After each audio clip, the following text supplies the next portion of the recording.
Աստված օգնական Սրբազան հայր։ Աստված պահապան։ Կարելի է ձեզ մի քանի հարց տալ։ Իհարկե համեցեք։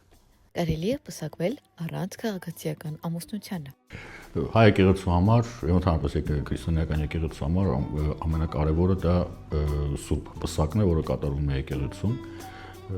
Հետևաբար, եթե զույգը որոշի, որ իրենց համար կարևոր է հենց եկեղեցում կատարվող պսակը քաղաքացիական պսակ չանի, դա իրենց ցանկությունն է։ Թույլ է տրվում է երկրորդ պսակը, եթե առաջինը չի ստացվել։ Այո, կան դեպքեր, երբ որ մարդիկ իրավունք են ստանում երկրորդ անգամ պսակվելու։ Անշուշտ, եթե ինչ-որ առաջին ընտանիքում բան է պատահել եւ չեն կարողացել ընտանիքը պահպանել, ցավոք սրտի։ Այդ ժամանակ որոշ պարագաներ կան, երբ որ իրենք գալիս են, դիմում են եւ ստանում են երկրորդ պսակի թույլտվություն։ Կա իմաստ պսակվել, եթե երկար տարիներ միասին են ապրում։ Այո, անշուշտ իմաստ ունի, մենք էլ տեսել ենք այդպիսի դեպքեր խորհրդային շրջանում, երբ որ ամուսնացել են, երեխաներ են ունեն, միգուցե նաև թոռներ են ունեցել, բայց այնուհետև գալով հավատքի,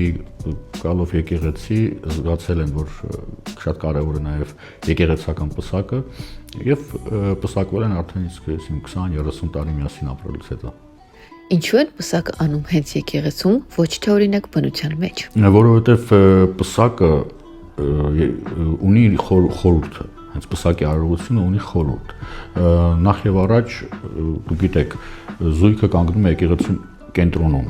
Այնտեղ իրենք իրենց խոստումն են տալիս, փոխանակում են մատանիները, այնուհետև քայլելով մոտենում են Սուրբ Խորանին։ Եվ այդ եկեղեցու մեջ իրենց այդ ուղին, որը իրենք անցնում են մոտենալով Սուրբ Խորանին, դա խորհրդանշում է իրենց ամբողջ կյանքը, որը իրենք պետք է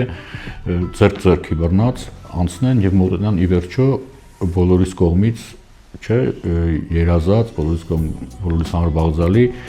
Աստծո արքայության, արժանանան Աստծո արքայության։ Դա հենց այդ խորհուրդը ունի։ Դաշտում կամ սարում կամ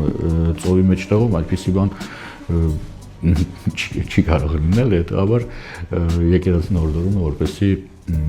պսակները կատարվեն զուտ եկեղեցիների մեջ Սուրբ Խորանի առջև։ Կարելի է պսակվել, եթե հարցը հղի է։ Գիտեք, եթե ինչ-որ չեն կարողացել ժամանակին պսակվել, տարբեր խնդիրներ են ունեցել, կարող են պսակվել, չեն կարգելի։ Միայն այն դեպքում, եթե հղիությունը այնպիսի շրջանի մեջ է, որ տարբեր ֆիզիոլոգիական խնդիրներ չեն ծագի, ասենք, եկեղեցու մեջ պսակի ժամանակ եւ այլն։ Հետեւաբար այդ դեպքերում պետք է նայվի ինչ է կոնկրետ դեպքը պետք է նայվի եւ այդ ժամանակ նոր կարող ենք մենք կոնկրետ պատասխան տալ։ Կարելի է թե ոչ։ Իսկ ճիշտ է, որ հենց եկեղեցու պսակից հետո կառուցվում է իսկական ընտանիք։ Այո, հենց եկեղեցու պսակը հենց այդ է խորհրդանշում, որ մարդիկ մտնում են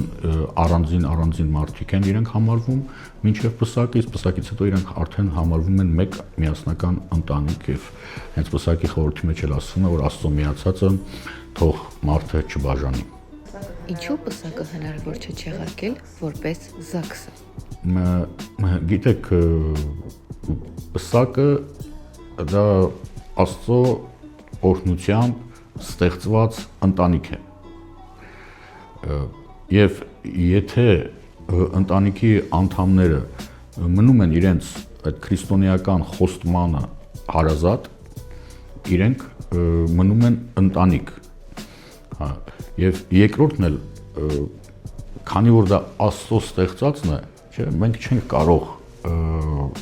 ասել այլևս այն չեղարկված է։ Հետևաբար նորից կրկնվեմ, պսակի հենց խորհրդի մեջ է ասված, ասում է այն ինչ որ Աստված միացրեց, մարդը թող չբաժանի։ Հետևաբար մենք չենք կարող որոշել, որ այս ընտանիքը այլևս բաժանվում է։ Չէ։ Մենք կարող ենք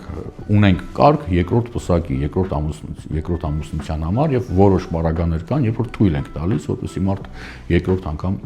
պսակվի։ Իսկ պսակը լուծարելը մենք ուղղակի չենք կարող, մենք մարդ ենք, հասարակ մարդ ենք, Աստծո ստեղծած ինչպես մենք լուծարենք։ Աստված օգնական, շնորհակալ եմ անչափ։ Աստված պահապան, հաջողություն ձեզ։